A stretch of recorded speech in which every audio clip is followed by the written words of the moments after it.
Good morning friends, स्वागत है आप सबका आपके अपने यूट्यूब चैनल एजुगा पे। आज हम आपके रीजनिंग में एक नया टॉपिक लेके आए हैं, सर्कुलर अरेंजमेंट का। अगर आप कोई भी कॉम्पिटिटिव एग्जाम देते हैं जिसमें रीजनिंग आती है तो आप जानते ही होंगे कि सर्कुलर अरेंजमेंट सबसे ज़्यादा डिफिकल्ट सब्जेक्ट, सबसे ज़्यादा डिफिकल्ट टॉपिक माना जाता है। क्यों माना जाता है? क्योंकि इसमें काफ़ी ज़्यादा एलिमेंट्स होते हैं। बेसिकली इनके क्वेश्चंस में क्या होता है कि आपको एक सर्कल दिया जाएगा, एक टेबल दी जाएगी, उसके चारों तरफ 8 या फिर 6 फ्रेंड्स बिठाए जाएंगे। फिर आपको कुछ हिंट्स दिए जाएंगे कि जो है ए जो है second to the right of B बैठा है, या फिर ए के दोनों तरफ सी नहीं बैठा है, ए के एडजेसेंट पोजीशन पे सी नहीं बैठा है, या फिर डी जो है वो ए के अपोजिट साइड बैठा है।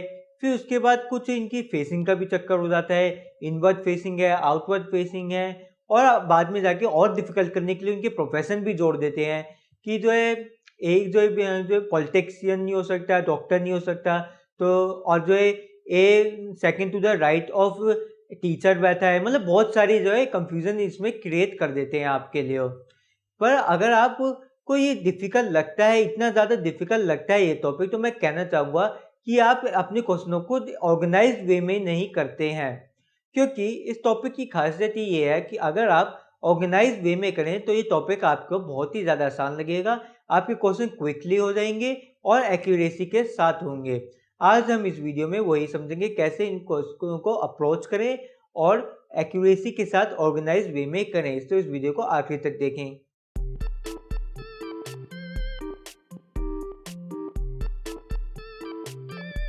इससे पहले हम क्वेश्चन शुरू करें, चलो कुछ कॉन्सेप्ट समझते हैं सर्कुलर अरेंजमेंट्स के।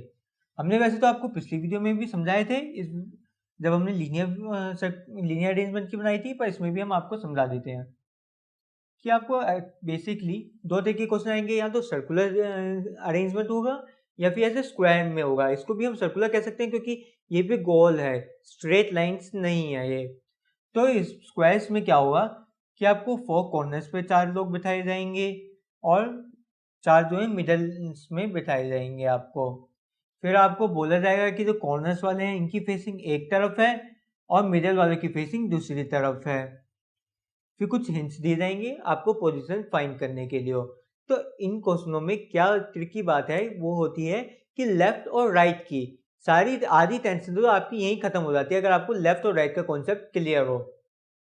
अगर कोई इनवर्ट देख रहा है, जैसे कि हमारा ये ए ही ले लो, ये ए इनवर्ट देख रहा है, तो इसके लिए राइट कौन सा होगा? अपने आप को इसके पर्सपेक्टिव में रखो और इसके लिए राइट ये होगा। इसको कैसे फाइंड करना है एग्जाम में? बस एक आदमी को ले लीजिए जो कोने पे, किसी भी इस कोने पे, इस कोने पे, इस पे, उसका देख लीजिए राइट कहाँ पे पड़ रहा है। फिर अपना यहाँ पे ये एरो बना दीजिए कि ये एंटी क्लॉकवाइज है या फिर क्लॉकवाइज है। ऐसे ही करिए आप आउटवर्ड देखने वालों के लिए। जितने भी लोग एक डायरेक्शन में देख रहे हैं, इनवर्ट या फिर आउटवर्ड, उनके राइट एक ही तरीके से घूमेगा।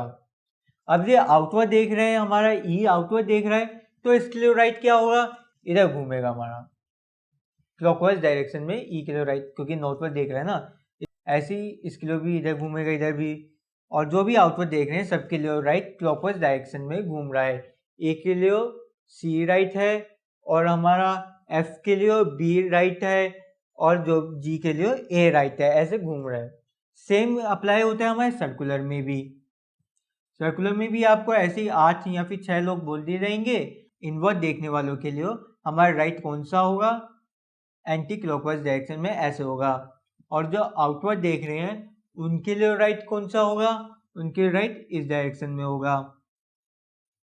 ठीक है, आउटवर्ड देखने वाले के लिए जो है हमारा राइट क्लॉकवाइज, इनवर्ड देखने वाले के लिए एंटी क्लॉकवाइज डायरेक्शन में होगा हमारा राइट। तो ऐसे एरो बनाइए, फिर आपको एग्जाम में जो है क्वेश्चन में जो पुट करेंगे जब हम फिगर्स को, तो बिल्कुल भी सोचने की जरूरत नहीं पड़ेगी कि राइट कौन सा है, लेफ्ट कौन सा है। चलिए अब हम कुछ क्वेश्चन करते हैं जिससे आपको ज्यादा बेटर क्लियरिटी होगी इस कॉन्सेप्ट की। तो एक क्वेश्चन 1 आया हमारे सामने, आज के दिन का पहला क्वेश्चन आया। क्या लिखा है इसमें कि 8 फ्रेंड्स है, P Q R S T V W Y, और ये एक स्क्वायर टेबल में बैठे हुए हैं। ये सारे फ्रेंड्स जो है स्क्वायर टेबल में बैठे हुए हैं। कुछ ऐसे बैठे हैं कि 4 कॉर्नर्स पे 4 फ्रेंड्स बैठे हैं और मिडल साइज में भी एक एक फ्रेंड बैठा है। जो कॉर्नर की में बैठे हैं फ्रेंड्स, उनकी फेसिंग क्या है? For the corner friends and for the middle friends, one who sit at the four corner face towards the center। जो कॉर्नर में बैठे हैं वो सेंटर में फेस कर रहे हैं, जो बीच में बैठे हैं वो आउटवर्ड फेस कर रहे हैं।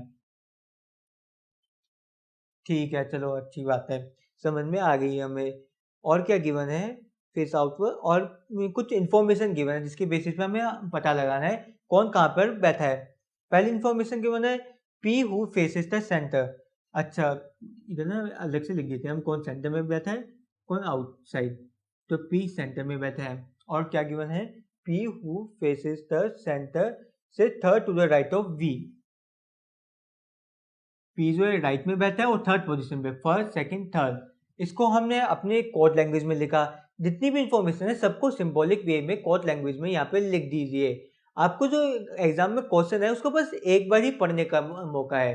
उसको अगर आप बार बार पढ़ोगे, थोड़ा सा पढ़ा, इस टेबल में पुट कर दिया, फिर अगला सेंटेंस पुट करने की कोशिश करी, तो आप बहुत ज़्यादा कंफ्यूज हो जाओगे, कुछ ना कुछ इन्फॉर्मेशन छोड़ के आ जाओगे, या फिर बहुत ज़्यादा टाइम कंज्यूमिंग ये हो जाएगा।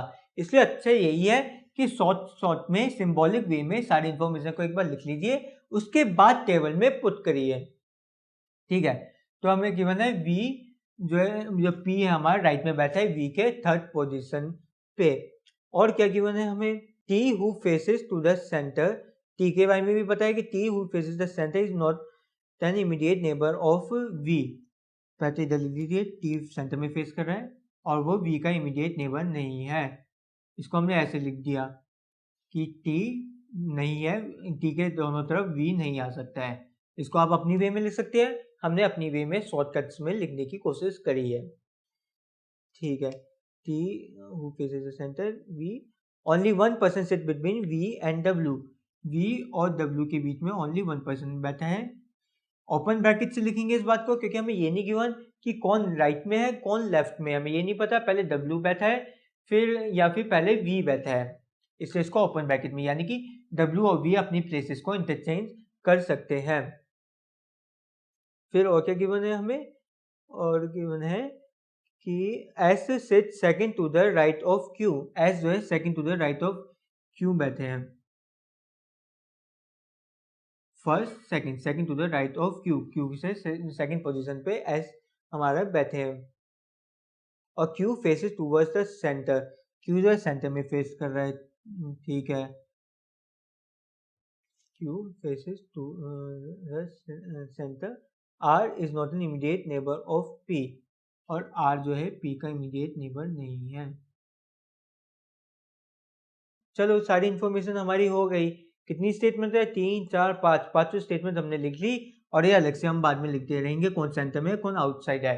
ये जब भी आपके स्क्वायर का क्वेश्चन आता है तो इसको अलग से आप लिख लीजिएगा कि सेंटर में कौन कौन बैठा है और आउटसाइड। इसकी बहुत ज़्यादा इंपॉर्टेंस होती है स्क्वायर में, सेंटर में बैठने वालों की और आउटसाइड बैठने वालों की। हमारे आउटवर्ड फेसिंग वालों की, आउटवर्ड फेसिंग कह लो या आउटवर्ड फेसिंग कह लो, या फिर जो है मिडिल में बैठे हुए हैं, कैसे भी आप कह लो, आउटवर्ड फेसिंग या मिडिल में बैठे हुए हैं। तो अब हमें कौन सी स्टेटमेंट से शुरुआत करनी है, हमें सबसे पहले उठानी कौन सी स्टेटमेंट है। इसके लिए 3 रूल्स आप याद रखेंगे। कौन से 3 रूल्स हैं वो? पहला कि जो भी आप स्टेटमेंट उठाओगे वो अपने आप में कंप्लीट होनी चाहिए, अपने आप में कंप्लीट होनी चाहिए, कॉन्क्रीट होनी चाहिए। जैसे कि ये वाली स्टेटमेंट है, ये जो है इसमें डायरेक्शन का हमें कुछ भी नहीं पता है, ओपन ब्रैकेट से हमें डिनोट करा है, तो ये अपने आप में कॉन्क्रीट नहीं है। जबकि इसमें डायरेक्शन पता है तो ये अपने आप में कॉन्क्रीट स्टेटमेंट है, अपने आप में कंप्लीट है, जबकि ये इसमें इंफॉर्मेशन इनकम्प्लीट है हमारे पास। दूसरी जो हमारा रूल है कि नेगेटिव स्टेटमेंट नहीं होनी चाहिए। जैसे कि ये नेगेटिव स्टेटमेंट है हमारी, क्रॉस क्रॉस लग गया कि जो है टी के दोनों तरफ वी नहीं बैठेगा, पर कौन बैठेगा ये नहीं बताया, बस ये बता दिया कि दोनों तरफ वी नहीं बैठेगा, कोई भी बैठे हमें मतलब नहीं। चलो ठीक है, कोई बात नहीं, जैसी उसकी श्रद्धा। ठीक है, तो फिर हमारे पास एक ये, और तीसरा जो रूल है कि वो वेल कनेक्टेड होनी चाहिए स्टेटमेंट, बाकी सभी स्टेटमेंट्स के साथ उसका कनेक्शन काफ़ी अच्छा होना चाहिए, सबसे वेल कनेक्टेड होनी चाहिए। अब इसको देखो, वी और पी, ये इससे भी कनेक्टेड है, इसमें भी वी आ रहा है, इससे भी कनेक्टेड है और इससे भी कनेक्टेड है, मतलब बहुत ही ज़्यादा वेल कनेक्टेड स्टेटमेंट है ये हमारी। तो हम इसी से इस्तेमाल करते हैं, इसी से हम अपनी शुरुआत करते हैं।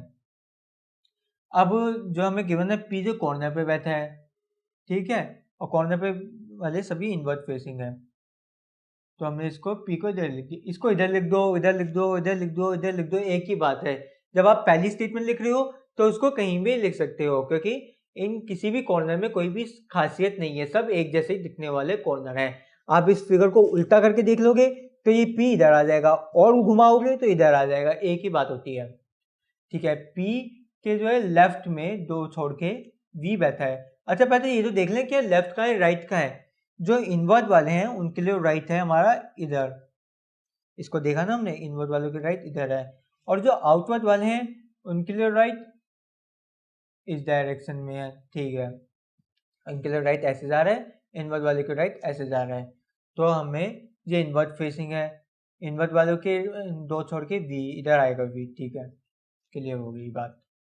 और V के दोनों तरफ जो है T नहीं आएगा, इसको भी हम लिख लेते हैं। जितने ज़्यादा टेबल में इंफॉर्मेशन लिखोगे उतनी ज़्यादा आपको आसानी हो जाएगी। और जैसे जैसे यूज़ कर ली इंफॉर्मेशन, पूरी हमने कंप्लीट इंफॉर्मेशन लिख ली कि T के दोनों तरफ वो V के दोनों तरफ T नहीं आएगा और T के दोनों तरफ V नहीं आएगा, ठीक है। तो हमने इसमें काट दिया इसको, इसका काम कंप्लीट हो गया, इसको हमने टेबल में उतार दिया, इस इंफॉर्मेशन को ऊपर को भी नीचे को भी काट दिया। और क्या गिवन है, V से एक छोड़ के W आना है।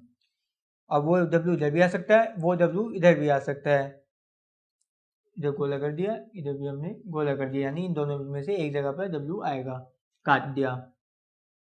अब हमें गिवन है Q में एक छोड़ के S है। अच्छा अब हमें तो Q भी नहीं गिवन, S भी नहीं गिवन, पर हमें ये गिवन है Q जो है सेंटर में फेसिंग है और कॉर्नर पे बैठा है, सेंटर में फेसिंग है और कॉर्नर पे बैठा है हमारा Q। अगर कोई आदमी जो कॉर्नर पे बैठा है उससे एक पोजीशन छोड़ के, ठीक है, उससे एक पोजीशन छोड़ के तो कॉर्नर ही आएगा, भले वो इधर हो या फिर इधर हो, कहीं पर भी हो। वैसे तो इसमें हमें डायरेक्शन गिवन है, अगर गिवन भी नहीं होती तो भी कोई बात नहीं थी। अगर एक छोड़ के हमारा Q में एक छोड़ के S आ रहा है और Q कॉर्नर पे है तो S भी हमारा कॉर्नर पे ही होगा, भले ही मान लो कि Q इधर होता है ना, Q और फिर भी फिर एक छोड़ के इधर S, इधर S, मतलब हर तरीके से कॉर्नर पे ही बैठ रही है हमारी S की पोजीशन, अगर बीच में वन गैप है। अगर इसी क्वेश्चन में अगर हमें गिवन होता है हर जगह दो दो बैठे होते है ना, तो बात अलग होती, पर हम इस पर्टिकुलर केस में इसको पर्टिकुलर क्वेश्चन की बात कर रहे हैं। इस पर्टिकुलर क्वेश्चन में ऐसी समीकरण बैठे हुए हैं कि एक छोड़ के अगर कोई आता है कॉर्नर पे तो कॉर्नर पे ही दूसरा भी आएगा, अगर दोनों के बीच में एक गैप है तो और एक कॉर्नर पे है तो दूसरा भी दूसरे कॉर्नर पे ही होगा हमारा, ठीक है। तो हमने लिख दिया कि S जो है हमारा ये भी सेंटर में फेसिंग है। चलो चारों पता चल गए सेंटर में फेसिंग के कौन से हैं। अभी इस इंफॉर्मेशन को हम काटेंगे नहीं क्योंकि अभी हमने इसको पुट नहीं किया है, बस एक हिस्सा लिया है, इसकी मदद से कुछ डेरिवेट किया है, इसको पूरी तरीके से कंप्लीट यूज नहीं किया है हमने, इसको कंप्लीटली हमने अपनी टेबल में नहीं दिखाया, हमने नहीं दिखाया कि कौन सी डायरेक्शन में है। अब जो है हमें गिवन है कि R के दोनों तरफ P नहीं आएगा या फिर P के दोनों तरफ R नहीं आएगा, ठीक है, ये भी लिख लेते हैं, ज़्यादा से ज़्यादा काट दो, आसानी हो जाएगी। अच्छा ठीक है, तो अब हम देखते हैं, अब T को देखो, T इधर नहीं आएगा, T इधर नहीं आएगा, पर T को कॉर्नर पे ही आना है, T इधर भी नहीं आ सकता क्योंकि P है, तो T को एक ही जगह पहुंचती है, ये वाली, यहाँ पे हमने T को लिख दिया, ठीक है, हमने यहाँ पे T को लिख दिया। अब कौन से बचे, अब Q और S को देखते हैं। अगर Q और S दोनों ही कॉर्नर के लोग हैं हमारे, दोनों ही कॉर्नर के हैं, और जो पर हमें ये गिवन है कि Q जो S है ये राइट में है, S राइट में है, Q लेफ्ट में है, और हमें दो ही पोजीशन गिवन है, यानी एक जगह Q आना है, एक जगह जो है हमारा S आना है। अब देखेंगे राइट पोजीशन कौन सी है, राइट डायरेक्शन में इनवर्ट के लिए राइट इधर जा रही है, यानी कि ये वाली पोजीशन राइट है, ये वाली लेफ्ट है, समझ रहे हो ना, हमने एरो बनाया है राइट के लिए, इनवर्ट के लिए राइट ये वाला है, ये वाला, और राइट में कौन है S, तो हम लिख देंगे S, और लेफ्ट में कौन है Q, तो इधर लिख दिया हमने Q, इस सबको मिटा दीजिए, अब इसका कोई रोल नहीं रहा है, ठीक है, तो इसलिए अब इसको भी काट दीजिए, हमने सभी काट दिए हैं। अब हमारा आंसर आ चुका होना चाहिए, तो अब हमारे आंसर में R को फिट करना है, R इधर नहीं आ सकता, इधर नहीं आ सकता, तो R इधर ही आएगा, W तो उधर भी आ सकता है, W के लिए तो दो पोजीशन खुली थी, R इधर और फिर W के लिए अब एक ही पोजीशन बच गई थी तो W इधर। अब आखिर में जो बचा उसको इधर लिख दीजिए। कौन बचा हमारा?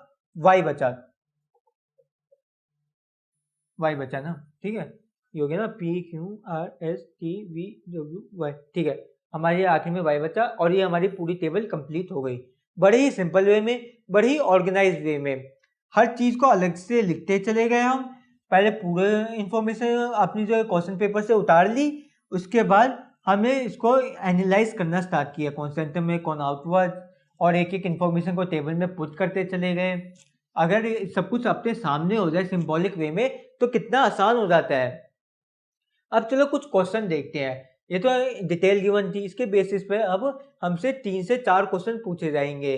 वो क्वेश्चन एग्जामिनर की मर्जी कितने ही पूछ ले, हमने जब ये टेबल ही सही कर दी तब तो सभी आंसर सही दे देंगे हम। तो देखते हैं क्या दिया है। पहला क्वेश्चन है 4 out of the 5 are alike in a certain way and so form a group। इन 5 हमें आदमी दी गई हैं, इन 5 में से 4 एक पर्टिकुलर ग्रुप से बिलोंग करते हैं। Which of the following does not belong to that group, यानी बेसिकली ऑड वन आउट को हमें फाइंड करना है। और ऑप्शन कौन सा है? हमें गिवन है R गिवन है, W गिवन है, V गिवन है, S गिवन है, Y गिवन है, ठीक है। ये 5 गिवन है, इनमें से 4 एक को बिलोंग करते हैं, एक ग्रुप को, और एक है हमारा ऑड वन आउट। तो देखते हैं हमारा R कहाँ पे है? हमारा R यहाँ पे है। W कहाँ है? हमारा W यहाँ है, V यहाँ है, S यहाँ है और Y यहाँ। अच्छा देखिए बहुत ही सिंपल था। आप भी देखेंगे कि ये सबके सब जो हैं हमारे मिडल साइड में है, आउटवर्ड फेसिंग है और मिडल साइड में बैठे हुए हैं, जबकि सिर्फ S है जो कि इनवर्ड फेसिंग है और कॉर्नर पे बैठा हुआ है, सेंटर में फेसिंग है और कॉर्नर पे बैठा हुआ है। तो इसका आंसर होगा S. S is the odd one out. चलिए अब हम अगला क्वेश्चन देखते हैं।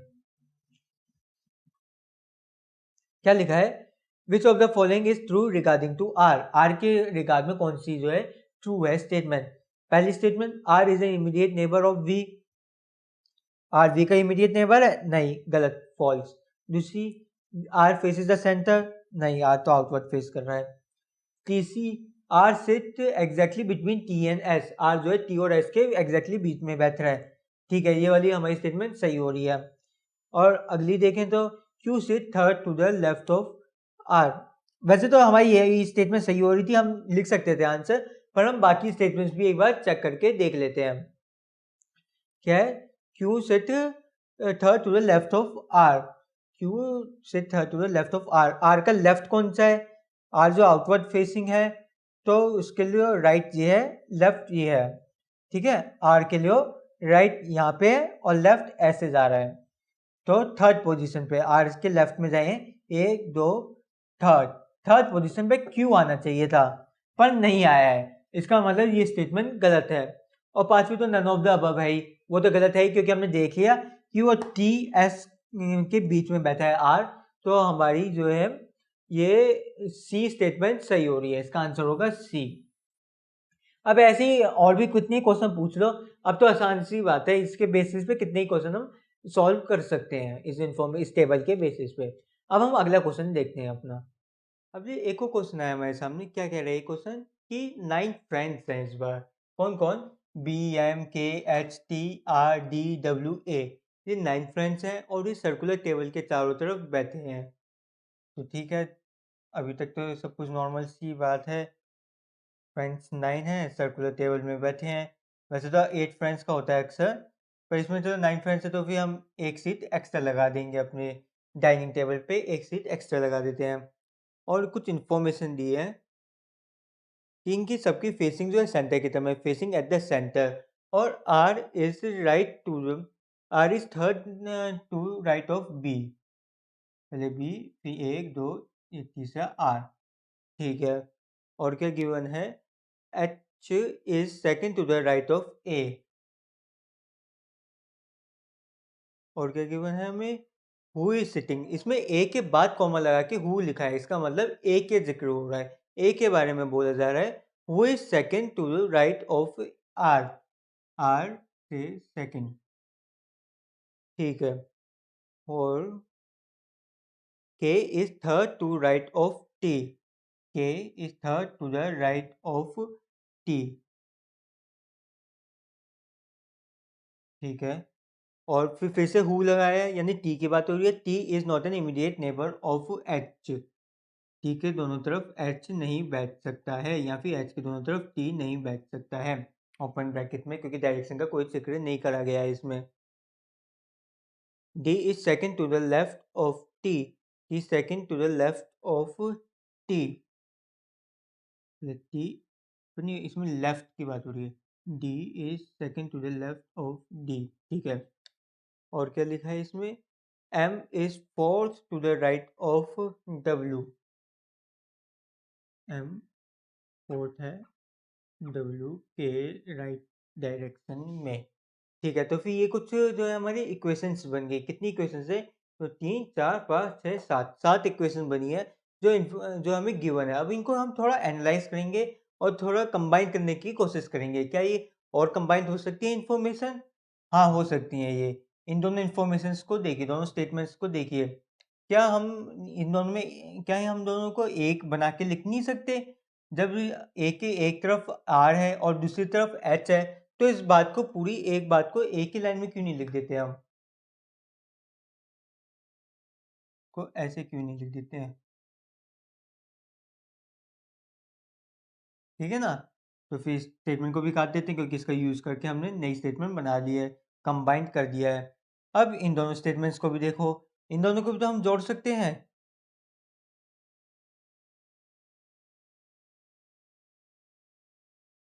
अब हमें जो मेन क्वेश्चन आता है हमारे सामने कि शुरुआत किससे करें, तो फिर से वही 3 रूल्स का यूज़ करेंगे हम कि जो है नेगेटिव नहीं होनी चाहिए स्टेटमेंट जो है कॉन्क्रीट होनी चाहिए, यानी डायरेक्शनल होनी चाहिए उसके अंदर, और तीसरा सबसे ज़्यादा कनेक्टिविटी होनी चाहिए।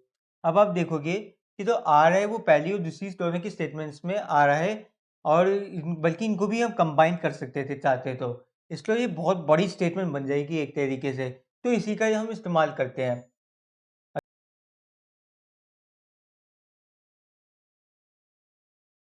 अब सबसे पहले तो ए इधर लिख दो, कहीं भी लिख दो ए। पहले आप जो अंक है, पहले जो आपका पर्सन है उसको कहीं भी बिठा सकते हो पूरे सर्कल में, कहीं भी अपनी मर्जी से बिठा सकते हो, क्योंकि सर्कल है, इसको घुमा दो कहीं भी एक ही बात रहती है। पर उसके राइट में बिठाना है हमें, उसके राइट में एच को बिठाना है हमें। ठीक है, एच को बिठा दिया। उसके लेफ्ट में एक छोड़ के हमें आर को बिठाना है। ठीक है, आर को बिठा दिया। और आर के भी हमें लेफ्ट में जाना है। हमें आर के एक सेकंड, हमने सही कहा ना? हाँ, हमें आर के लेफ्ट में जाना है और बी को बिठाना है। तो आर के लेफ्ट में 2 छोड़ के इधर बी बैठ जाएगा। ठीक है, इस इन्फॉर्मेशन का यूज़ कर लिया हमने, इसका इस्तेमाल कर लिया, तो इसे काट दो। जैसे-जैसे यूज़ करते जाओ उसको काटते जाओ, ज़्यादा कन्फ्यूज़न ना हो ताकि। अब हमें गिवन है एच गिवन है, तो एच से ही शुरू करते हैं। एच के दोनों तरफ टी नहीं आ सकता, टी लिखा, काट दिया। अब टी के बारे में क्या गिवन है हमें? टी के बारे में गिवन है, ये बड़ी सी इक्वेशन गिवन है, तो हम टी के लिए हमें कितने स्पॉट्स खाली हैं? 3 स्पॉट्स खाली हैं। तो तीनों में ना हम एक बार अटेम्प्ट करके देखेंगे या तीनों में से किस में ये सेटिस्फाई कर रही है कंडीशन। अगर हम टी को इधर रख दें, तो उसके लेफ्ट डायरेक्शन में एक छोड़ के इधर डी आना चाहिए, ठीक है, पॉसिबल है। और राइट में 2 छोड़ के के, ठीक है, ये पॉसिबल है। इस ये वाला स्पॉट हमारा टी के लिए एक पॉसिबिलिटी है। अब इधर देख लेते हैं। अगर टी को इधर रख देंगे, तो लेफ्ट में एक छोड़ के जो है हमारा डी आना चाहिए था, जो कि नहीं आ सकता क्योंकि पहले से ही बी है। तो फिर ये वाला स्पॉट तो टी के लिए पॉसिबल है ही नहीं।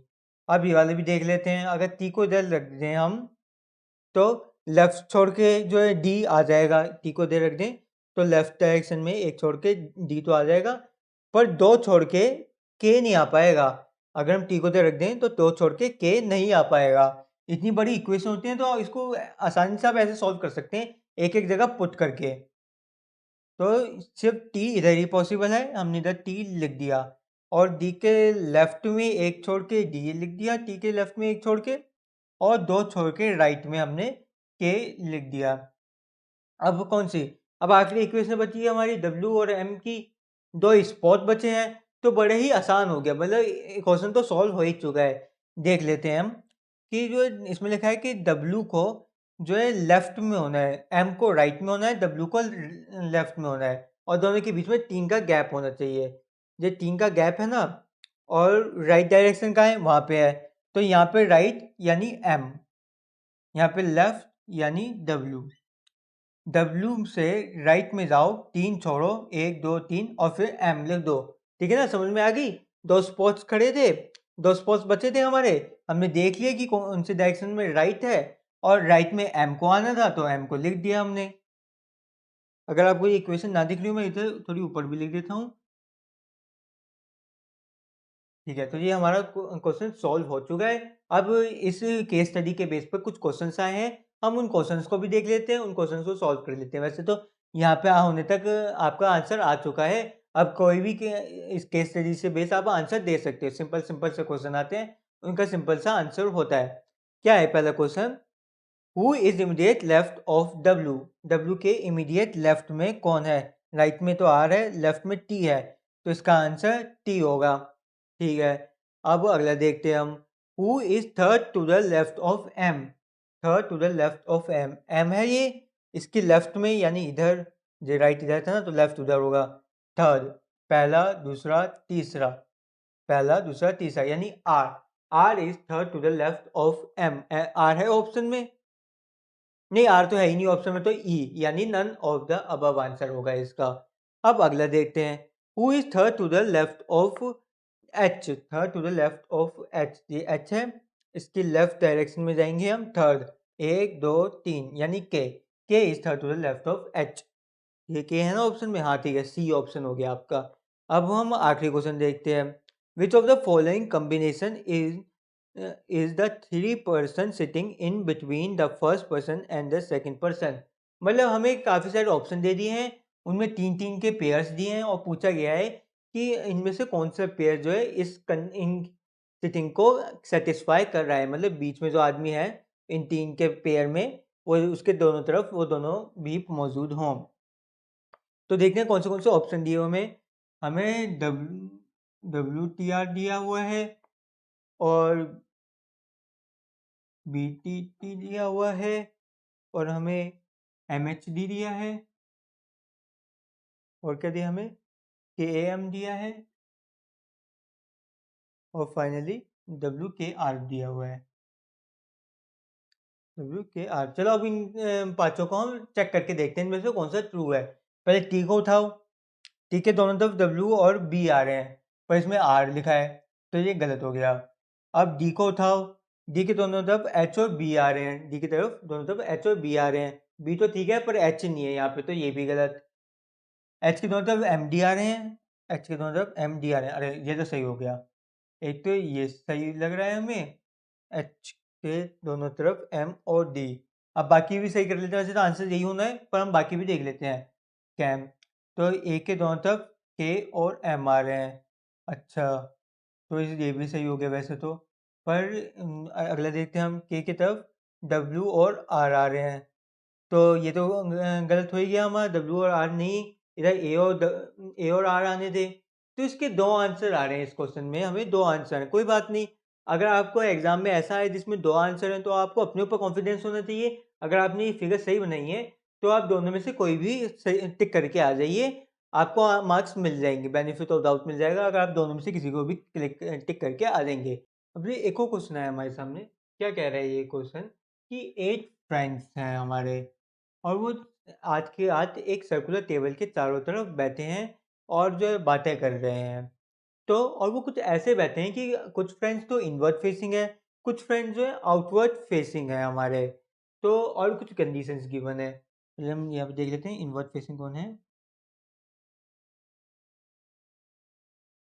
हमारी इनवर्ड ई और आई है, और आउटवर्ड के और एल है, ये गिवन है। पहली स्टेटमेंट में हमें लिखा हुआ है कि जो के और एल हैं ये दोनों आउटवर्ड फेसिंग है, और जो एल है वो हमारा थर्ड टू लेफ्ट ऑफ के है, के थर्ड टू लेफ्ट डायरेक्शन में हमारा पड़ता है। और दूसरी स्टेटमेंट हमें गिवन है कि जो एच है वो नाइदर के नेबर में आता है, ना ही एल के नेबर में आता है, तो हमने इसको ऐसे लिख दिया। फिर हमें गिवन है जे फेसिस अपोजिट ऑफ एच, जे जो है एच के अपोजिट डायरेक्शन में फेस कर रहा है। अब हम इसको कैसे लिखेंगे? जब भी ऐसी कंफ्यूजन हो ना, तो सिंपल से पूरी स्टेटमेंट लिख दीजिए। एग्जाम में जो भी रफ पेज पर अपनी रफ हैंडराइटिंग में शॉर्ट फॉर्म्स में लिख दीजिए, F face opposite of H. दूसरा गिवन है हमें जे जो है लेफ्ट में second to left of H है, तो हमने इसको भी लिख दिया। फिर गिवन है जी के जो भी नेबर्स हैं, दो नेबर्स हैं जी के दोनों अपोजिट फेस कर रहे हैं जी के मुकाबले, ठीक है। और गिवन है ई और के जो है आपस में नेबर्स भी हैं, और हमें गिवन है एच के जो नेबर्स हैं वो भी अपोजिट फेस कर रहे हैं। फिर हमें गिवन है ई के जो दो नेबर्स हैं आई है और के है, और जो आई है वो जो आखिरी लाइन में हम ये भी लिखा है आई जो है वो इनवर्ट फेसिंग है, ठीक है। आई जो है इनवर्ट फेसिंग है, हमने लिख दिया। उससे पहले मैं ये भी बताया था ई भी इनवर्ट फेसिंग है, ठीक है। तो अब इसको कैसे सॉल्व करना है? सबसे पहले तो हम अपना वही सर्कल बनाएंगे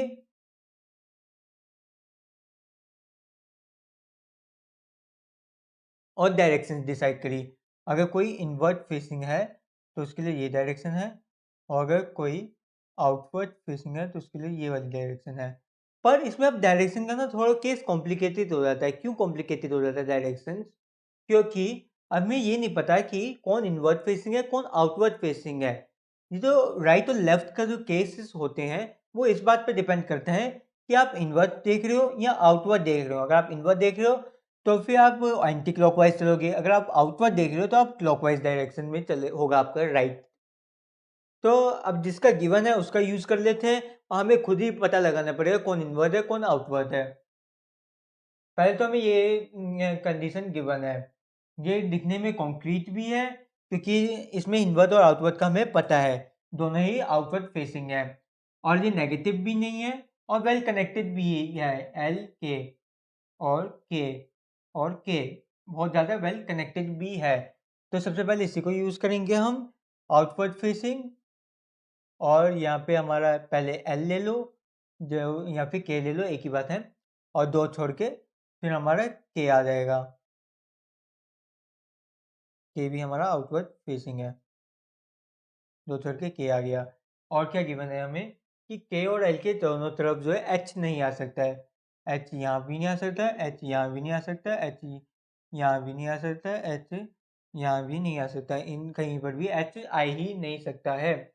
और हमें गिवन है के एक तरफ जो है ई आएगा, के यहाँ तो इधर ई आएगा या फिर इधर आएगा, इन दोनों में से किसी एक जगह पे ई आना कंपल्सन हमें गिवन है, ठीक है। तो मतलब एच इधर नहीं आ सकता, इधर नहीं आ सकता, और हमारा एच इधर भी नहीं आ सकता।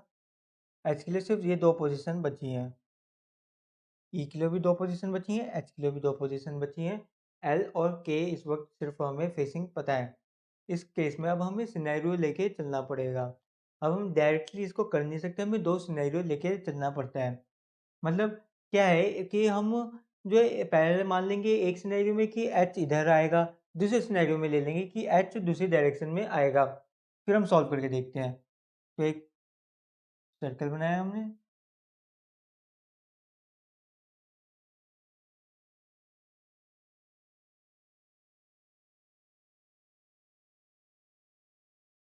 ठीक है ना। हमने इसको दो ऑप्शन थे, एच यहाँ पे आएगा या फिर यहाँ पे आएगा, तो हमने एच को इधर लिख दिया और एक सिनेरियो में एच को इस डायरेक्शन में लिख दिया। दो सिनेरियो बनाए, एक में एच को इधर अज्यूम करा, एक में एच को इधर अज्यूम किया। अब हम देखेंगे इन दोनों में से कौन सी सही थी हमारी एजम्पशन। तो इसमें अभी भी हमें तो एच की वो नहीं, फेसिंग नहीं पता, एच कौन सी डायरेक्शन में फेसिंग है वो हम समझेंगे कि कैसे करना है उसको। पहले इसको देखते हैं, अभी हमें क्या क्या इन्फॉर्मेशन गिवन है उससे क्या क्या हम कंक्लूजन निकाल सकते हैं। अब हमें इसमें के का पता है, तो ई और आई लाने हैं के इस डायरेक्शन में। अगर हम देखें के ई और आई इधर आ सकते हैं, क्योंकि एक तरफ ई और एक तरफ आई आना है ना, ई और आई या एक तो यहाँ पे आ सकते हैं या फिर इधर आ सकते हैं। पर यहाँ पहले से ही एच है तो फिर यहाँ पे ई और आई नहीं आएंगे, हमें मजबूरन ई को इधर लिखना पड़ेगा, आई को इधर लिखना पड़ेगा, ये मजबूरी में, क्योंकि ऑप्शन नहीं है ना। ई तो इधर चलो ई तो इधर आ जाता पर आई नहीं आ पाता, और ये तीनों को एक साथ ही लाना है हमें।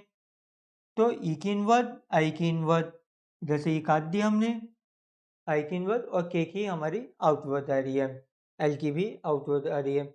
अब देखते हैं एच के दोनों तरफ जो है अपोजिट होंगे हमारे, और इसको काट दीजिए और इसको भी हम काट दीजिए।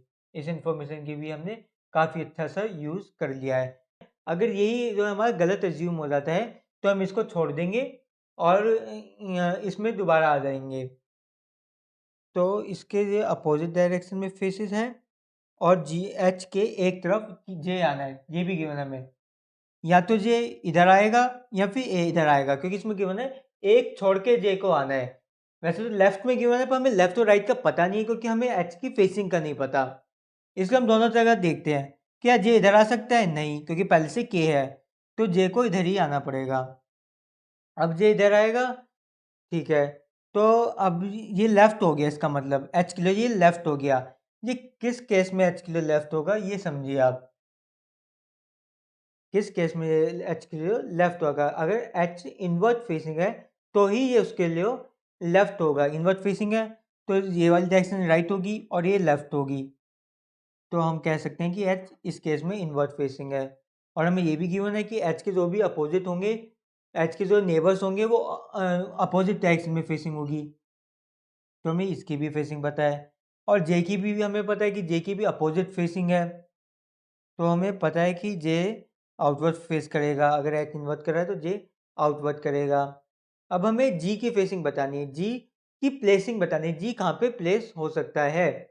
हमें जी का पता है कि जी के दोनों तरफ जो है अपोजिट आने हैं। ठीक है, तो ऐसे कौन सी दो ही जगह बची है हमारी? इसमें तो ये दोनों की सेम फेसिंग होगी, यहाँ पे जी नहीं आएगा। क्या इधर जी आ सकता है? देखेंगे, इधर जी इधर भी नहीं आ सकता है। क्यों? क्योंकि इसकी और इन दोनों की फेसिंग सेम हो गई है, इसलिए जी को हम इधर भी मजबूरन नहीं लिख सकते हैं। जी ना ही इधर आ सकता है, ना ही जी हमारा इधर आ सकता है, और बाकी सारी जगह तो फिल भी हो चुकी है, इसलिए ये केस प्रूफ हो जाता है रॉन्ग। ये सिनेरियो हमारा रॉन्ग था। हमें एच को यहाँ पे अज्यूम कर ही नहीं सकते थे। हम एच को इसलिए अज्यूम नहीं कर सकते थे क्योंकि हमने आगे जाके जो कंडीशंस हैं वो हमें डिफाइन कर रही है कि एक कंडीशन कि एच की प्लेसिंग रॉन्ग हुई है। हमारे आगे की जो कंडीशंस है वो कॉन्ट्राडिक्ट कर रही है, इसलिए एच की राइट पोजीशन यहीं पे होनी थी। अब हमें बाकी सब इन लोगों को प्लेसिंग करनी है। देखिए इसमें भी एकदम क्लियर हो गया, इसमें भी समझ में आ गया। देखो इसमें लिखा है जे और एच के बीच में एक आदमी आना है, जे इधर नहीं आ सकता, इसका मतलब जे इधर आएगा। समझे ना, जे और एच के बीच में एक आदमी आना है, यहाँ पे जे आ नहीं सकता, तो जे को इधर ही आना पड़ेगा और कोई ऑप्शन नहीं है। अब जे इधर आया तो हम देखते हैं इसका मतलब हुआ एच की कौन सी वाली फेसिंग हुई। एच के लिए लेफ्ट ही इधर कब किस केस में आएगा? एच के लेफ्ट ही होगा जब आउटवर्ड फेसिंग होगी। आउटवर्ड में ऐसे राइट होता है ना, ऐसे राइट होता है और इस डायरेक्शन में लेफ्ट होता है। तो एच की आउटवर्ड फेसिंग है और जे यहाँ पे आएगा। जे की अपोजिट फेसिंग यानी इनवर्ट फेसिंग होगी। अब एच के दोनों तरफ जो भी आदमी बैठेंगे उनकी अपोजिट फेसिंग होने वाली है। अपोजिट फेसिंग तो इनवर्ट और इनवर्ट। ठीक है, हमने इनवर्ट और इनवर्ट यहाँ पे लिख दिया फेसिंग। अब हमें जी को प्लेस करना है। देखते हैं क्या जी इसमें प्लेस हो सकता है। क्या जी जिसकी दोनों तरफ जो अपोजिट फेसिंग वाले हैं, क्या जी इस केस में से फिट हो सकता है, या फिर हमारा ये भी सिनेरियो गलत है, हमने कुछ गलती करी है। देखते हैं हम, क्या अगर हम जी को इधर फिट करके देखें तो नहीं हो पाएगा, नॉट पॉसिबल, क्योंकि ये भी इन्वर्ट है ये भी इन्वर्ट है, तो यहाँ पे जी पॉसिबिलिटी 0 है। क्या जी यहाँ पे फिट हो गया? Invert facing out out, yes, G इधर फेस हो सकता, जी इधर फिट हो सकता है, जी को यहाँ पे बिठा सकते हैं क्योंकि दोनों की अपोजिट फेसिंग हो रही है। ये भी हम काट देते हैं अब। और ये जे फेसेस अपोजिट, इसका भी हमने यूज कर लिया, ये भी काट दिए। और एच के अपोजिट, मतलब सब कुछ यूज कर लिया, हमारे ये बन भी गया है। अब हमें जो है बचे हुए आइटम्स को फिल करना है। बचा कौन? ई बचा है मेनली, तो ई है ना, तो ई इधर तो आ नहीं सकता क्योंकि यहाँ पर पहले से जे आ गया है, तो ई को इधर लिखिए। ई की फेसिंग क्या है? इनवर्ट फेसिंग है। और फिर आई आता है हमारा। आई जो है इस केस में हमने देखा आई ई के, तो के ई आई, यहाँ पे आई आ गया। और आई की भी फेसिंग हमें गिवन है, इनवर्ट है। अब एक ही बचा है, उसकी फेसिंग भी पता है हमें, बस हमें पता लगाना है कौन सा है। देखते हैं कौन सा बचा है हमारा। ई हो गया, एफ बचा है, तो हमने इधर एफ लिख दिया और ये हमारा पूरा सर्कल कंप्लीट हो गया है। समझे ना? इसमें ट्रिक बस इतनी सी थी, बहुत ही छोटी सी ट्रिक थी कि हमें दो सिनेरियो लेके करना था। दो सिनेरियो लेना था जिसमें एच को यूज करना था, इसलिए हमने एच को लेके दो के सिनेरियो अज्यूम करे और उस हिसाब से हमने ये अपनी पूरी टेबल बना दी, एक एक करके सब आ गए। अब कुछ क्वेश्चन भी है इसके बेस पे, वो देख लेते हैं हम। क्या कह रहे हैं क्वेश्चन कि who among the following are not facing towards the centre. Centre की तरफ कौन फेसिंग नहीं कर रहे हैं? तो के फेस नहीं कर रहा है हमारा, एल, के, एल और एच। के, एल और एच ऑप्शन गिवन है ये। हाँ, एच, के, एल यानी थर्ड ऑप्शन इसका होगा। ये तीनों जो है फेसिंग नहीं कर रहे हैं। अब हम अगला क्वेश्चन देखते हैं अपना। What is the position of G with respect to E. G की पोजीशन बतानी है विद रिस्पेक्ट टू ई। तो ई को देखते हैं, ई इनवर्ट फेसिंग है, राइट इधर हुआ ई का। तो एक, दो, तीन, third right to E, third right to E होगा जी की पोजीशन। ये गिवन है हमें क्या? Yes, second option, third right to E. ठीक है, अब अगला क्वेश्चन देखते हैं हम। Who among the following sitting exactly between F and K. F और के बीच में कौन बैठा है? तो जे बैठा है। मतलब बहुत ही आसान सी बात है, एक बार आपने ये टेबल बना दी तो सारे क्वेश्चन होते चले जाएंगे। आपको 4 दें, 5 दें या 10 दे दें, सबके सब आपके हो जाएंगे। अब हम अपना अगला केस स्टडी देखते हैं जो थोड़ी कॉम्प्लिकेटेड है। ठीक है, तो अब एक और क्वेश्चन आया हमारे सामने, एक छोटा सा प्यारा सा क्वेश्चन आया है। इसका आंसर थोड़ा कॉम्प्लिकेटेड हो सकता है पर ऑर्गेनाइज वे में हम करेंगे। तो इसमें क्या लिखा है कि 8 पर्सन्स हैं, वो सभी के सभी डिफरेंट बैंक्स को रिप्रेजेंट करते हैं और सर्कुलर टेबल के आसपास वो बैठे हैं। तो हमें बताना है कि वो कैसे बैठे हैं। इसमें एक बात अच्छी है कि हमें ये बता रखा है कि सबके सब एक ही तरफ में फेसिंग है, फेसिंग टुवर्ड्स द सेंटर, सबकी सेंटर में फेसिंग है। और अगर सेंटर में फेसिंग होती है तो राइट डायरेक्शन होती है हमारी राइट में ये वाली। ठीक है, तो अब देखते हैं हमें क्या क्या इन्फॉर्मेशन गिवन है। हमें गिवन है कि ये कैनरा बैंक वाला है, वो लेफ्ट में है, second to the left of F है। और बीओआई यानी बैंक ऑफ इंडिया और कैनरा बैंक दोनों इमीडिएट नेबर है। बैंक ऑफ इंडिया और बी के बीच में दो लोग हैं, सी और ई दोनों आपस में नेबर हैं। हमारा जो है बैंक ऑफ, जो हमारा सी ई जो नाइदर नेबर ऑफ बी है ना ही कैनरा बैंक है। और जो हमारा डी है वो second to left bank of Maharashtra है। बीओएम मतलब बैंक ऑफ महाराष्ट्र। ये आप अपनी तरीके से शॉर्ट फॉर्म में लिख लीजिए, ज़्यादा टेंशन लेने की कोई ज़रूरत नहीं है। और जो डी है वो ना ही कैनरा बैंक से बिलोंग करता है ना ही बैंक ऑफ इंडिया से बिलोंग करता है। दूसरा हमारा जी और यूसीओ यानी ये यूनियन बैंक का जो आदमी है, दोनों ही जो है आपस में पड़ोसी हैं। बी जो है वो यूनियन बैंक का आदमी नहीं हो सकता है। सी और ओरिएंटल बैंक के बीच में एक आदमी आ रहा है। हमें डायरेक्शन नहीं गिवन है इस केस में, तो हमने इसको ओपन ब्रैकेट से रिप्रेजेंट किया है। फिर हमें गिवन है तो एच है वो third to the left of Dena bank है। देना बैंक का जो रिप्रेजेंटेटिव है उससे थर्ड टू लेफ्ट में है हमारा एच। और फिर हमें गिवन है तो पीएनबी है, वो second to left of Syndicate Bank के रिप्रेजेंटेटिव का आदमी है। जो सिंड्रिक बैंक का रिप्रेजेंटेटिव है उसे सेकंड टू लेफ्ट है हमारा पीएनबी बैंक का रिप्रेजेंटेटिव। तो अब देखते हैं इसमें शुरुआत कहाँ से करनी चाहिए हमें। तो सबसे पहले हम वही अपना फॉर्मूला कॉन्क्रीट स्टेटमेंट ढूंढते हैं। ये पहली कॉन्क्रीट भी है और नेगेटिव भी नहीं है, पर क्या ये वेल कनेक्टेड है?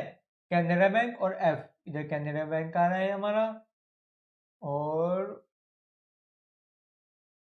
हाँ, तो बस एक ही जगह रहा है हमारा कैनरा बैंक। पर क्या और इसके अलावा और क्या ऑप्शन है हमारे पास?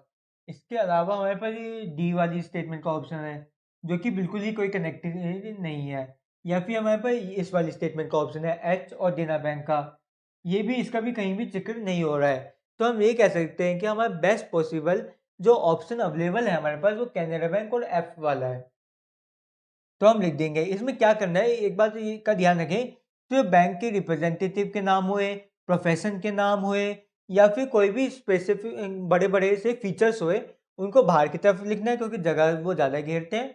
और जो हमारे पर्सन्स हैं उनको अंदर की तरफ लिखना है। पर्सन्स और उनसे जुड़ी सारी चीज, उनसे जो जुड़े हमारे सिनेरियोज होंगे उन सबको हम अंदर ही सॉल्व करेंगे। तो बेसिकली इसमें 2 क्वेश्चन एक साथ सॉल्व होने हैं। सबसे पहले हम कैनरा बैंक को लिख देते हैं कहीं भी, और कैनरा बैंक से हमें राइट में जाना है, एक कदम छोड़ के एफ, एक कदम छोड़ के एफ इधर हमने लिख दिया। स्टेटमेंट यूज हो गई, इसको काट दिया। अब हमें गिवन है बैंक ये बीओआई और कैनरा आपस में पड़ोसी है, यानी कि बीओआई या तो यहाँ आएगा या फिर यहाँ पर आएगा। चलो ठीक है। और हमें गिवन है तो इसको यूज हो गया, इसको भी काट दो। हमें गिवन है बीओआई और बी के बीच में 2 का गैप होगा।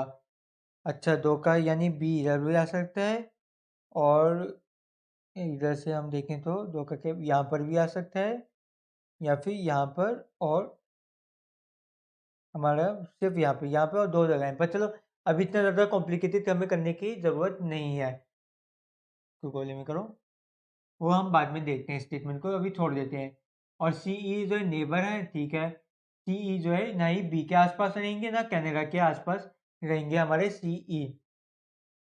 तो हम लिख देते हैं कि जो सी ई है उनको इधर लिख के सी ई काट दिया, सी ई थोड़ा काट दिया। इसमें थोड़ी ऐसे हर चीज़ को ज़्यादा से ज़्यादा लिखने की कोशिश करते हैं। वैसे हम बी वाले भी लिख लेते हैं, ज़्यादा अच्छा रहेगा। बी वाई 2 छोड़ के यहाँ पे बी आ सकता है गोला, या फिर इधर 2 छोड़ के यहाँ पे बी आ सकता है गोला। और अगर बैंक ऑफ बी आई इधर होता तो यहाँ बी इधर आता, या फिर इधर एफ की जगह तो आ ही नहीं सकता बी, एफ है तो एफ है ही, उसकी जगह कोई और ले ही नहीं सकता। इसलिए बी के भी 2 केसेस हो गए, ये या फिर ये। अब हमें ये भी होना है कि जो कैनरा और बी दोनों के ही पड़ोसी नहीं हो सकते सी ई, पर हमें ये नहीं पता बी कहाँ पे है। बी इन दोनों में से किसी एक पोजीशन पे है, ये हमें पता है, क्योंकि उसको जो है बैंक ऑफ इंडिया के 2 छोड़ के आना है, और बैंक ऑफ इंडिया यहाँ पे या फिर यहाँ पे ही हो सकता है। तो इसका क्या मतलब हुआ कि सी ई के यहाँ पे आने की कोई भी चांसेस नहीं है, समझ रहे हो? क्योंकि जो बी या तो यहाँ पर आएगा या फिर यहाँ पे, और दोनों ही केसेस में, दोनों ही सिनेरियोज में इस पोजीशन को हम नेबर ऑफ बी कह पाएंगे, और नेबर ऑफ बी में सी ई पॉसिबिलिटी 0 है। ठीक है, तो हम इस स्टेटमेंट को भी अब काट देते हैं, इसका भी हमने यूज कर लिया। अब ये डी और बी ओ एम की बात हो रही है। अभी इतनी ज़्यादा हमें कोई जगह है नहीं, ना ही हम इतनी ज़्यादा हमें कोई इन्फॉर्मेशन गिवन है जो हम डी और बी ओ एम का यूज़ कर पाए। बस ये गिवन हमें कि डी जो है कैनरा बैंक नहीं हो सकता, और जो बी ओ आई नहीं हो सकता। तो इधर से पहले डी को काट दीजिए, बी ओ आई तो अभी हमें पता ही नहीं कौन है। और हमें गिवन है डी ओ यू को, इसका भी कोई यूज़ नहीं है, बी ओ यू को, इसका भी कोई यूज़ नहीं है। फिर हमें सी और ओरिएंटल बैंक बताया, हमें पीएनबी और सिंड्रिक बैंक का पता है, एच और देना बैंक। चलो एच और देना बैंक को ट्राई करते हैं कि एच और देना बैंक का कहीं ना कहीं से तो ट्राई करना ही है, तो हम इसको ट्राई करते हैं। अगर एच इधर आया नहीं, एच और सी भी तो हमारा दिख रहा है साफ साफ आंसर, देखें तो देखो सी दोस्त आपस में पड़ोसी भी हैं और इधर इधर आ भी नहीं सकते, तो सी को आने को कहाँ पोजीशन बच गई। सी यहाँ पर भी नहीं आ सकते, क्योंकि अगर यहाँ सी आ गया तो ई कहाँ पर आएगा, और अगर यहाँ ई आ गया तो सी कहाँ पर आएगा, इसलिए सी ई यहाँ पर भी नहीं आ सकते। ठीक है, सी ई यहाँ पर भी नहीं आ सकते, क्योंकि अगर यहाँ सी आ गया तो ई इन दोनों जगह में से कहीं पर भी नहीं आ पाएगा, और अगर ई आ गया तो सी नहीं आ पाएगा, दोनों को पड़ोसी होना है ना, इसलिए सी यहाँ पर भी नहीं आ सकते, यहाँ पर तो मना ही है। इन दोनों ही जगह पे सी ई आ पाएंगे, यहाँ सी ई यहाँ आएगा या फिर सी ई यहाँ पर आएगा। एक जगह सी आएगा, दूसरी जगह पर ई आएगा। ये बी वाला है, ये बी वाला है, यहाँ पे बी नहीं आ सकता, समझिए ना। सी को हमने हर जगह से कैंसिल कर दिया, सी को नेबर्स ही होना है, तो सी के लिए सिर्फ यही पोजीशन बची, जबकि बी के लिए 2 पोजीशन थी, एक दूसरी वाली पोजीशन भी थी, दूसरे पर बिठा दो। यहाँ पे सी के लिए बेचारों के लिए और कोई जगह ही नहीं बची है, तो यहाँ पे सी का फिक्स हो, बी की जगह हो गई फिक्स। और यहाँ पे पता चलिए दोनों पे सी, एक पे सी आएगा, एक पर ई आएगा। और हमें ये भी गिवन है, अब इसके जरिए हम सी का भी पता लगा लेते हैं। सी और ओरिएंटल के बीच में एक का गैप है, सी और ओरिएंटल के बीच में, चलो इसका भी यूज नहीं कर सकते हम, इसको बाद में देखते हैं। बी जो यू को नहीं होगा, हमें ये पता है, तो इधर लिख देते हैं यू को नहीं है बी। और हमें पता है बी का BOI और बी में 2 का डिफरेंस होना है। अरे वाह! भाई ये तो पहले से ही हमने यूज़ कर रखी थी। तो हम एच और डिनर का भी अब इस्तेमाल करते हैं। अब बी को देखें तो बी के 2 छोड़ के जो है BOI आना है। ठीक है? 2 छोड़ के BOI यहाँ पे क्या ये वाली तो फिर केस फेल हो गया। हमारा बी की पोजीशन हमें पता चल गई और उसको 2 छोड़ के जो है हमारा BOI आना है। तो 1, 2 छोड़ के यहाँ पे ये BOI हमारा फिक्स हो जाएगा और ये जो टेम्परेरी था, ये सिनेरियो था, ये कट हो जाएगा। इसको रब कर दीजिए या काट दीजिए। तो बी इधर, BOI इधर और BOI के बारे में और क्या इन्फॉर्मेशन, मतलब एक कड़ी से दूसरी कड़ी आप जोड़ते चले जाइए, ऐसे सॉल्व होने हैं ये। ठीक है? तो अब BOI के बारे में और क्या इन्फॉर्मेशन है कि BOI D नहीं हो सकता है। ठीक है, BOI D भी नहीं हो सकता। अब ठीक है, अब D की बात आ रही है तो हम D को ही देख लेते हैं। D कहाँ-कहाँ आ सकता है? D यहाँ नहीं आ सकता, यहाँ नहीं आ सकता, यहाँ नहीं, और इन दोनों जगह पे भी नहीं आ सकता क्योंकि यहाँ पे COE के लिए बुकिंग है। ठीक है, तो D के लिए 2 पोजीशन बचती है हमारी, या तो D यहाँ पे आएगा या फिर D यहाँ पे आएगा। इन दोनों में से किसी एक जगह पे हमारा D आना है। अब देखते हैं डी के बारे में और क्या गिवन है। डी जो है, डी के राइट में BOM आना है। डी के राइट में बैंक ऑफ महाराष्ट्र आना है एक छोड़ के। अगर डी को इधर रख दें तो बैंक ऑफ महाराष्ट्र यहाँ पे आ सकता है, पॉसिबिलिटी है। यहाँ पे डी की पॉसिबिलिटी है, ठीक है। पर क्या यहाँ पे डी की पॉसिबिलिटी है? क्योंकि इन दोनों के अलावा तो वैसे हमने हर जगह से डी को काट दिया। क्या यहाँ पे डी की पॉसिबिलिटी है? एक छोड़ के बैंक ऑफ महाराष्ट्र नहीं आ सकता। राइट डायरेक्शन में एक छोड़ के बैंक ऑफ महाराष्ट्र नहीं आ सकता अगर हम इधर डी लिखें तो। इसलिए डी सिर्फ और सिर्फ यहीं पे आएगा, यहाँ पे डी नहीं आएगा। यहाँ पे डी आएगा और एक छोड़ के बैंक ऑफ महाराष्ट्र BOM। ठीक है, तो इसको भी काटिए और इसको भी काटिए, ये इनका भी हमने यूज़ कर लिया है। और इसको भी काट लीजिए क्योंकि हमें पता है COE नेबर है, इसका हमने यूज़ करके यहाँ पे लिख दिया। इसको भी काट दीजिए, BOI और B के बीच में 2 आएंगे, ये भी हमने अभी पता लगा लिया था। ठीक है, अब हम उठाते हैं अपनी अगली स्टेटमेंट। इतनी साइड कट गई तो ये जियो यूको वाली स्टेटमेंट आती है हमारी। इसको उठाने से पहले हम ना थोड़ी क्लीनिंग कर लेते हैं। ये CE को हमने तो इधर लिखी दी है, इन दोनों में से एक जगह आएगा तो बाकी जगह से काट दो, इनका कोई मतलब नहीं है। बस ये डी, बल्कि डी का भी कोई मतलब नहीं है क्योंकि हमने डी की भी पोजीशन को फिक्स कर दिया है। अब बस इस जी और यूको को देख लेते हैं। जी के लिए कितनी पोजीशन बची है? ये 3 पोजीशन बची हैं क्योंकि ये दोनों पोजीशन सी घेर के बैठे हैं। और इसमें लिखा है जी और यूको वाला, यूनाइटेड बैंक वाला जो है आपस में पड़ोसी होंगे। यूको बैंक वाला पड़ोसी होंगे। अगर हम जी को यहाँ पे लिख दें तो ना ही यूको इधर आ पाएगा ना ही इधर आ पाएगा, तो यहाँ पे जी नहीं आएगा। इसको दिमाग में ही रखें, लिखने की कोई ज़रूरत नहीं है। और अगर हम जी को इधर रखें तो यू को इधर भी नहीं आ पाएगा, यू को इधर भी नहीं आ पाएगा क्योंकि मना ही करी गई है हमें इधर कि बी जो है यू को नहीं है। अगर हम इधर जी को रख दें तो यू को यहाँ पे नहीं आ पाएगा और यहाँ पर भी नहीं क्योंकि यहाँ पहले से कैनरा बैंक है, तो जी यहाँ पर भी नहीं आ पाएगा। फिर क्या है, फिर जी के लिए बस एक ही जगह बचती है ये। अगर जी इधर आ जाता है तो यू को इधर आ जाएगा क्योंकि उधर तो वैसे ही कैनरा है, तो हमारे यहाँ पे यू को आ जाएगा और यहाँ पे जी आ जाएगा। ठीक है, अब देखते हैं ये स्टेटमेंट भी हो गई यूज़, इसको भी काट दो। बी यू को नहीं है, ये भी स्टेटमेंट हमने यूज़ कर ली। अब सी और ओरिएंटल बैंक वाली स्टेटमेंट यूज़ करते हैं, मतलब एक एक करके सारी स्टेटमेंट सॉल्व करते जा रहे हैं हम। सी और ओरिएंटल बैंक के बारे में। सी इन दोनों में से एक जगह पे आना है, हमें ये पता है। एक जगह सी आना है, एक जगह ई आना है, और फिर एक छोड़ के जो है हमारा ओरिएंटल बैंक आना है। तो इधर भी आ सकता है ओरिएंटल बैंक, इधर भी आ सकता है, मतलब दोनों ही पॉसिबिलिटी है। पर देखिए हमारे पास डी है और BOM भी है, तो चलो हम आगे इसको छोड़ देते हैं। अभी इसका कोई भी यूज़ हमें समझ में नहीं आ रहा है। इसको देखते हैं, इसको देखेंगे एच को और देना बैंक को। एच इधर आ सकता है या फिर इधर आ सकता है। एच के लिए सिर्फ 2 ही पॉसिबिलिटीज बची हैं, 2 ही जगह बची हैं, एच इधर या फिर इधर। और एच के 2 छोड़ के राइट में देना बैंक आना है। अगर हम एच को इधर डालें, 2 छोड़ के देना बैंक यहाँ पे पॉसिबल है। अगर हम एच को इधर डालें, 2 छोड़ के देना बैंक पॉसिबल नहीं है, नॉट पॉसिबल। तो एच इधर ही आएगा, 2 छोड़ के देना बैंक इधर आ जाएगा। एच इधर, 2 छोड़ के देना बैंक इधर आ जाएगा। ठीक है, अब एक ही डिजिट बची है, इस डिजिट को भी हम यूज़ कर लेते हैं। कौन बचा है हमारा? हमारा ए बचा है। तो हमने इधर ए लिख दिया ए, और ये अंदर के जो सिटिंग्स हैं ऑलमोस्ट फिल हो गए हैं। बस सी ई को हमें समझना है, सी ई कहाँ आएंगे। ठीक है, तो सी ई को समझने के लिए हम देखते हैं कि अगर इसमें लिखा है, तो देखो अभी भी सी की ना कोई भी पोजीशन हो सकती है, क्योंकि इसमें लिखा है एक छोड़ के ओरिएंटल आना है सी में। एक छोड़ के यहाँ पे ओरिएंटल आ सकता है, एक छोड़ के यहाँ पर भी ओरिएंटल आ सकता है। पर अगर सी को इधर रखें, एक छोड़ के ओरिएंटल यहाँ नहीं आ सकता, एक छोड़ के पर यहाँ आ सकता है, इसलिए अभी भी हम सी का इस्तेमाल नहीं करेंगे। इस स्टेटमेंट का हमने यूज़ कर लिया। अब पीएनबी और सिंड्रिक का यूज़ करेंगे।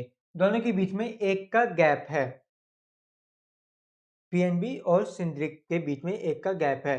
तो तीन ही जगह बची थी, इन तीन में से एक इधर लिख दो, सिंपल सी बात है। और हमें राइट और लेफ्ट का भी ज्ञान है कि जो है सिंड्रिक है वो राइट में है, तो इधर सिंड्रिक लिखा और लेफ्ट में हमने पीएनबी लिख दिया। मतलब कोई सिनेरियो बनाने की भी जरूरत नहीं पड़ी, इतना आसान क्वेश्चन निकला ये तो। दिखने में इतना लंबा चौड़ा सा क्वेश्चन कितनी आसानी से सॉल्व हो गया हमारा। ठीक है, अब बच्चे कौन से हमारे, ये पीएनबी ये देना। अब ये डी के सामने बचा है, डी का जो भी बैंक हमारा बचा है वो डी का आखिरी का बैंक हो जाएगा हमारा। और सी और ई का बचा है खेल, कि सी और ई में कौन सा आएगा। ओरिएंटल बैंक बचा है हमारा, है ना, ओरिएंटल बैंक बचा, तो इस तरह ओरिएंटल आएगा।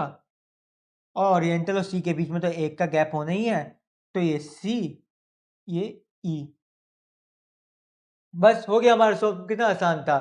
इसमें जो ट्रिक हमने यूज़ करी थी वो सी ई के साथ खेलने की करी थी। हमने देखा था सी ई में काफ़ी ज़्यादा कंडीशन है कि सी जो है बी के आसपास भी नहीं आ सकता, कैनरा बैंक के आसपास भी नहीं आ सकता, पर सी ई को आपस में एक दूसरे के आसपास आना है, एक दूसरे से जुड़ के आना है। इसलिए हमने जगह जगह से सी ई को काट दिया था, कहाँ कहाँ सी नहीं आ सकता, और सिर्फ काट कूटने के बाद सिर्फ यही वाली पोजीशन हमारी बची थी। सिर्फ यही पोजीशन बची थी जिसमें दोनों को साथ भी रखना था हमें, कैनरा बैंक और बी के आसपास भी नहीं रखना था। अब कुछ क्वेश्चन देख लेते हैं इस केस स्टडीज पे बेस्ड। क्या आ रहा है हमारा पहला क्वेश्चन कि four of the following five are alike in a certain way based on given arrangement and thus from a group which is one that does not belong to that group। मतलब odd one out form निकालना है, बड़ी सी statement दे दी, मतलब वही है odd one out निकालना है। तो ऑप्शन क्या क्या गिवन है हमें, एच और यू को गिवन है। ये मैंने आपको ऑप्शन वहाँ पे अपने क्वेश्चन में दिख गए होंगे, तो ये मैंने अपने लिए लिखे हैं। तो इसमें अब देखते हैं क्या क्या होंगे। एच और यू को, इन दोनों में एक का गैप है, ए और कैनरा, ए और कैनरिन में एक का भी गैप नहीं है। ठीक है, ये थोड़ा डाउटफुल सिचुएशन हमें लग रही है। डी और देना, डी में और देना में भी एक का गैप है। ई और सिंड्रिक, ई और सिंड्रिक में भी एक का गैप है। एफ और पी एन बी, एफ है यहाँ पे और पी एन बी है यहाँ पे एक का गैप है। तो इसमें आंसर आएगा हमारा ए और कैनरा। हमने सारे ऑप्शन इसलिए देखे क्योंकि हमें पक्का श्योर नहीं था कि सिर्फ एक का गैप वाले ही जो है पैटर्न बन रहा है, हो सकता है कुछ और पैटर्न बन रहा हो जिसका हमें ज्ञान ना हो, इसलिए हमें पूरे सभी को देखना पड़ता है। सभी ऑप्शन को जब भी ऑड वन आउट आए तो सभी ऑप्शन को अच्छे से एनालाइज करना जरूरी होता है। तो इसका आंसर होगा ए कैनरा। ठीक है, अब हम अगले देखते हैं। Who among the following is the representative of Oriental Bank. तो ओरिएंटल का कौन रिप्रेजेंटेटिव है, डी रिप्रेजेंटेटिव है, सिंपल सी बात हो गई ई। तो और अगला है who among the following sit second to the left of B, B के सेकंड लेफ्ट में, यानी एक दो, ई बैठा है सेकंड लेफ्ट में, तो इसका आंसर ई होना चाहिए। पर हमारा ई ऑप्शन गिवन नहीं है, हमें गिवन है पीएनबी का ऑप्शन गिवन है, तो हम पीएनबी लिख देंगे, बात तो एक ही है, ईबी और पीएनबी एक ही बात है। तो मतलब ऐसे दो क्वेश्चन मैंने करवा दिए, वैसे तो 4 आ जाए, 5 आ जाए, 10 आ जाए, सब हो जाएंगे। मेन बात थी कि ये टेबल बनाना है, इसको ऑर्गेनाइज वे में करना, पहले सबको एक साथ लिखना है, सारी कंडीशंस को एक एक करके कट करते चले जाना। अब मैं उम्मीद करता हूँ आपको इसमें अच्छे से समझ में आ गया होगा हमारे आज का टॉपिक। अगर आपको फिर भी कोई डाउट है हमें कमेंट सेक्शन में ज़रूर बताएं, और मैं चाहूँगा कि आप इसकी बार बार प्रैक्टिस करें, ज़्यादा से ज़्यादा इसके क्वेश्चंस करें इसको सर्कुलर अरेंजमेंट पे बेस्ड, ताकि आपका ये टॉपिक बहुत ही ज़्यादा मजबूत होता है और आप फास्ट कैलकुलेशन फास्ट सॉल्व कर पाएँ क्वेश्चंस को। अगर आपने अब तक हमारे चैनल को सब्सक्राइब नहीं किया है तो नीचे दिए गए सब्सक्राइब बटन को क्लिक करें, उसके साथ में बेल आइकन को क्लिक करें ताकि हमारी लेटेस्ट नोटिफिकेशन आपको मिलती रहे। और अगर आपको ये वीडियो पसंद आ गई हो तो लाइक शेयर कमेंट करना ना भूलें। Thank you.